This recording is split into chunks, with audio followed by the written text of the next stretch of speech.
байна. За бид мөнх оршихоор бүтээгдсэн бүх юмыг тэр тухайн цагт нь сайн сайхнаар бүтээсэн бөгөөд хэдийгээр хүн Бурхны үйлцэн ажлыг эхнээс нь эцсийг нь хүртэл ойлгохгүй ч гэсэн тэр тэдний зүрхэнд үрд мөнхийг байгуулсан билээ. Номлогчийн үгс 3:11. За тэгээд энэ тухай мөн Бурхан хүн гэдэг оршихуйг ахархан цааны хэлээр ингээд уншина. За Бурхан хүн гэдэг оршихуйг ахархан настай бүтээгээгүй. Яавч тэгэх учиргүй. Үрд оршихоор бүтээсэн гэж Абрахам Линкольн нэгэнтээ бас хэлжээ. Бидний одоогийн амьдрал маань дараагийн амьдрал бэлтгэх үйл явц билээ. Энэ дэлхийн амьдрал бол жинхэнэ тоглолтын өмнөх сүүлчийн бэлтгэл сургуульттай адил юм. Бид одоо энэ дэлхийд өнгөрүүлж байгаа цаг хугацаанаас илүү урт хугацаа, өөрөөр хэлбэл энэ дэлхийг орхин явсны дараа мөнхийн амьдралаар амьдрах болно. Бидний энэ дэлхий дээрх амьдралыг мөнхийн амьдралын төлөө амьдарч буй завсын газар бэлтгэх сургууль эсвэл уралдаан тэмцээнд орохын өмнө дасгал сургуульд буюу бие халаалттай адил гэж хэлж болно. Бид энэ дэлхий дээр урт насллаа гэхэд 100 орчим наслах боловч түүнээс хойш үрдийн цаг хугацаанд мөнхийн амьдралаар амьдрнаа. Ноён Томас Браун хэлснээр энэ дэлхий дээрх бидний цаг хугацаа болон мөнхийн цаг хугацааны завсрын том богинохон хугацаа юм аа. Одоогийн амьдрал маань дараагийн амьдрал бэлтгэх үйл явц билээ. Бид мөнх оршихоор бүтээгдсэн. Библиэд ингэж хэлдэг. Бүх юмыг тэр тухайн цагт нь сайн сайхнаар бүтээсэн бөгөөд хэдийгээр хүн Бурхны үйлцэн ажлыг эхнээс нь дуустал ойлгохгүй ч гэсэн тэр тэдний зүрхэнд үрд мөнхийг байгуулсан билээ. Номлогчийн үгс 3:11 ишлэл. Энэ үг бол бидэнд үрд мөнхийг хүсэх сэтгэл байгаа төдийгүй Бурхан өөрийн дүр төрхийн дагуу үрд амьдруулахаар бүтээсэн гэсэн утгатай. Хүн бүхэн үхдэг гэсэн үннийг мэддэг хэрнээ бид үхлийг зам ёсонд нийцэхгүй эрх тэгш бус мэтээр ойлгодог. Бурхан бидэнд үрд мөнхийг хүсэмжлэх сэтгэлийг суулгасан учраас бид үхэхгүйгээр мөнх амьдрахыг хүсдэг. Нэг л өдөр бидний зүрх цуглахаар байна. Ингэснээр бидний махан бие энэ дэлхий дээрх цаг хугацаанаас салдаг боловч энэ нь бидний оршихуйн төгсгөлийг илтгэж байгаа гэсэн үг биш. Библиэд хүний махан биеийг майхан гэж нэрлэдэгч ирээдүйн биеийг мань барилга гэж нэрлэдэг. Учир нь хэрв бидний газар дахь гэр болох майхан нуур хаваас бидэнд гараар баригдаагүй тэнгэрт мөнх байх Бурхны барилга буйг бид мэддэг. 2-р Коринт номны 5:1 ишлэл. Энэ дэлхийн амьдралд олон тохиолдолд сонголт их хэрэгтэй болдог. Бол мөнхийн амьд хоёрхан төрлийн сонголт байдаг. Энэ нь тэнгэр улс буюу деважин эсвэл там юм. Бид энэ дэлхий дээр амьдрахдаа Бурхантай ямар харилцаатай байснаас шалтгаалсан бидний мөнхийн амьд хаана өнгөрөх нь шийдэгдэнэ. Хэрэг бид Бурхны хүү Есүст итгэж, Есүс Христэд итгэж түүнд найдаж сурсан бол мөнхийн амьд түүнтэй хамт өнгөрөх болно. Гэвч бид Есүсийн хайр өршөөл авралаас татгалцсан бол үрд Бурханаас салангад амьдрах болно. Хоёр янзын хүн бий. Бурхан тандан таны хүсэл биелэг гэж хэлдэг хүн байна. Бас та өөрийнхөө хүслийг хий гэж хэлдэг хүн байдаг гэж Луис хэлжээ. Харамсалтай маш олон хүн энэ дэлхийд Бурхангүй амьдрах амьдралыг сонгодог учраас мөнхийн амьдаач Бурхангүй амьдрах болдог. Бид одоо энэ газар амьдарч байгаа нь бидний оршихуйн төгсгөл биш бөгөөд түүний дараа мөнхийн амьд байгаа бөгөөд одоогийн амьдрал маань мөнхийн амьд бэлтгэх үйл явц гэдгийг ухааруул бид одоогийн хоосоо арай өөрөөр амьдарч гисэн. Үүнийг ойлгож ухаарах цагт бид мөнхийн гэрэл дотор амьдрах бөгөөд бидний оролцож байгаа бүх харилцаа холбоо, бидэнд даатгагдсан ажил үүрэг, мөн тулгарч байгаа бүх нөхцөл байдал зөв сонголт хийх болно. Та жинхэнэ үннийг ойлгосон үед таны одоо хийж байгаа зүйлс мөн гайхамшигтай сайнхан зорилдог чухал тооцогдож байсан асуудлууд чинь нэгэн орсонд ямар ч үнцэнгүй, утга учиргүй аар сар зүйлд тооцогдох болно. Бид Бурханд ойртох тусам түүнээс бусад бүх зүйл үн цэнгүй мэт санагдана. Мөнхийн гэрэл дотор амьдрал бидний үнц нь өөрчлөгдөнө. Мөнгө болон цагийг илүү ухаалгаар ашиглаж, нэр алдар, эд баялаг, эсвэл ажлын амжилтаас илүү хүмүүстэй харилцаа, зан чанартай анхаарал хандуулах болно. Мөн элдвээ мод даган хүмүүст үнэлэхийг хичээдэг байсан маань ямар ч утга учиргүй, шалихгүй зүйл байсныг ухаарах болно. Миний хувьд ололт байсан бүх юмсыг би Христ Есүсийн төлөө гар цогцол болгон тооцов. Христийн надад хийж өгсөн бүх зүйлээс илүү чухал болохыг бид мэдэх болно. Одоогийн энэ дэлхийн амьдрал бидний амьдрал бүхэлдээ багтана гэвэл одооноос эхлэн амьдрал дурлахыг танд санал болгомоор байна. Сайхан сэтгэлтэй, ёс суртахуунтай амьдрах хэрэгтэй бөгөөд өөрийн хийж байгаа бүхэнд хариуцлага хүлээгч хэрэгтэй болно. Мөн эдгээрийн эцсийн үр дүнгийн талаар санаа зовох хэрэгтэй. Бидний хийсэн зүйлс бидэнд удаан хугацааны нөлөөг учраас цаашдаа зөвхөн өөрийгөө хичээж өөрийнх нь төлөө амьдарч болно. Гэвч үхэл бол бидний амьдралын төгсгөл биш гэсэн үнэн маш том зөрүүг авчирна. Үхэл нь бидний амьдралын төгсгөл биш бөгөөд бид мөнх амьд шилжих учраас бидний одоо хийж байгаа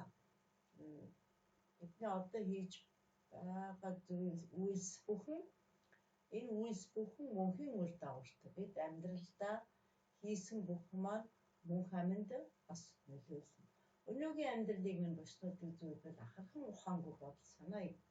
Тиймээс ч Бурхантай хамт мөнх амьд үргэлжилж амьдрахыг хүсэж байвал бид оюун ухаандаа байнга мөнх амьд бүрслэн зурж эрхэм чанар, үнцнийг нь сийдэг байх хэрэгтэй. Өнөөдрийн амьдрал маань усан дээр хөвж байгаа мөсний хэлтэрхээс өөрчлөх бөгөөд харин мөнхийн амьд амьдрах тэр газрыг нүдэнд харагдахгүй мөрчид далайн гүнд байдаг авраг том мөсөн уултай зөөрлөж болно. Бурхантай хамт үрд байх ямар бол? Гэхдээ Бурхан бидэнд өөрийн үгээр дамжуулан үрд мөнхийн дүр төрхийг багч гэсэн харуулж өгсөн. Бурхан бидний төлөө мөнхийн гэрийг бэлдсэн гэдгийг бид мэддэг. Ямар ч өвчин зовлонгүй Тэнгэр улсад хайртай итгэлийн ахан дүүстэйгээ дахин уулзаж дуртай зүйлсээ хийж амьдрах болно. Үйл хөлөглөн ятг тоглож жаргал цэнгэл эдлэх биш, үрд мөнхөд биднийг орхихгүй Бурханы хязгааргүй хайр барьж амьдрах болно. Тэгээд Есүс хэзээ нэгэн цагт бидэнд хандаж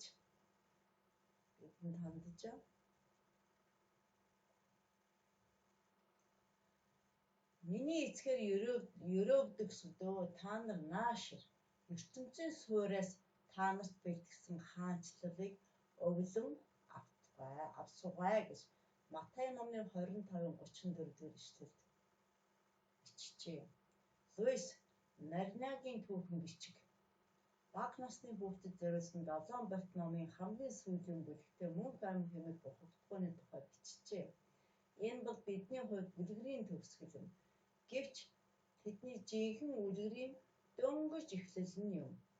Энэ газар дэлхий дахь тэдний амьдрал бол зөвхөн хавтас гарчхал гэсэн. Газар дэлхийд тэр үлгэрийг хэн ч уншаагүй. Энэ үлгэр байнга үргэлжлэх бөгөөд шинээр бичигдсэн бүлэг бүр нь эхнийхээс илүү гойд байх болно гэжээ. Бурханд энэ газар дээрх бидний амьдралд хандсан зорилго байгаа бөгөөд тэрхүү зорилго нь зөвхөн энэ дэлхий дээр хэрэгжээ дуусахгүй Өөрөөр хэлбэл бидэнд хандсан түүний төлөвлөгөө нь бидний энэ дэлхийн хэмээх гараг дээр амьдрах хэдхэн жил хамаарна гэсэн үг биш юм аа. Бидний амьдрал өдөр бүр боломж байдаг ч Бурхан түүнээс их боломжийг бидэнд өгдөг. Библиэд ингэж бичжээ. Эзний зөвлөгөө мөнхөд байдаг. Зүрхний санаа нь үеийн үед байдаг. Түүний зүрхний төлөвлөгөө үеийн үед байдаг. Дуулал 33:11. Хүмүүс ихэвчлэн оршуулгын ёс зүйн үед л амийн талаар боддог ч ингэхдээ ч өнгөрсөн боддог. Гэхдээ үхлийнх зүхтах үхлийг үгүйсгэж чадахгүй гэдгийг зүрхэндээ санахгүй амьдрах нь эрүүл бус амьдралын дүр төрх юм аа.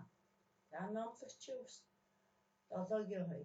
Учир нь хизээч хэн юм надтай зайлшгүй учрах үхлийн үнийг мэдсээр байж бэлтгэлгүй амьдрах нь хамгийн муухай хүний амьдрал юм. Тиймээс ч бид мөнхийн амийн талаар маш эргцүүлэлтэй бодох хэрэгтэй. Эхийн хөвлөд өнгөрөөсөн 10 сар бидний хувьд төгсгөл биш. Өөр амьдралын бэлтгэл байсан шиг одоогийн амьдрал маань дараагийн амьдрал бэлтгэх үйл явц юм аа. Хэрвээ бид Есүсээр дамжуулан Бурхантай харилцаж чаддаг болсон бол бид үхлээс айх шаардлагагүй. Яагаад гэвэл тэр бол мөнх амьд ор хаалга юм. Энэ газар дээр гიშгэх хамгийн эцсийн мөч ирсэн ч тэр нь бидний оршихуйн төгсгөл биш байх болно. Тэр өдөр бол бүх амьдралын минь төгсгөл биш, харин мөнхийн амьдралдаа шинээр эхлэх өдөр нь юм аа. Библиэд ингэж бичжээ. Энэ газар дэлхий дээр бидний орон гэр биш. Бид тэнгисд байдаг мөнхийн гэрийг ирж хайж байна. Еврей номны 13:14 дээр ийм бичсэн байна. За тэгэд найрын өргөө рүү явснаас гашуудагчийн орон руу явсан дээ. Учир нь энэ бол хүн бүрийн төгсгөл бөгөөд амьд байгсад нь үүнийг зүрхэндээ авдаг юм аа. Номлогчийн үгс 7:2 дээр гэсэн байна. За учир нь энд бат орших хот алга. Харин бид эх хотыг ирж хайж байна. За Еврей номны 13:14 дээр ингэж. За бидэнд өгөгдсөн цаг хугацааг үрд мөнгөтэй харьцуулбал нүд ирмэх зууртай адилхан бөгөөд энэ амьдралын үр дүнээр үрд мөнгө үлдэх болно. Одоогийн амьдралын дүр төрх дараах амьдралын хувьцааг шийднэ. Тиймээс